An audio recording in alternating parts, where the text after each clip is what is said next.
बिस्मिल्लाहिर्रहमानिर्रहीम। अस्सलाम वालेकुम दोस्तों, उम्मीद करता हूँ आप बिल्कुल ठीक ठाक होंगे। दोस्तों आज है 14 जुलाई सन 2023 और दिन है जुम्मा का। आप तमाम दोस्तों को हमारी तरफ से जुम्मा मुबारक हो। तो दोस्तों ओमान के मजहबी अमूर के महकमे की तरफ से आप तो जानते हैं जो 4 मुख्तलिफ लैंग्वेज में जुम्मे का जो खुतबा होता है, जो उसका उन्वान होता है, उसकी जो थोड़ी बहुत तफसील है वो बताई जाती है। तो आज ओमान की मसाजिद में जुम्मे का खुतबा होगा तो कुछ उसका उन्वान जो है वो कुछ इस तरह से होगा। ये तस्वीर आपके सामने है।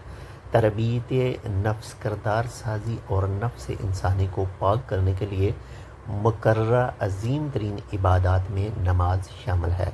इस अजीम इबादत को बारी ताला ने गुनाहों की मिटाने और लग़ज़िशों के माफ़ फरमाने का ज़रिया बनाया है। जहाँ भी रब ज़ुल जलाल अंबिया इकराम की सिफ़ात और अपने पसंदीदा बंदों के किरदार का ज़िक्र करता है, वहाँ नमाज का ज़िक्र ज़रूर आता है।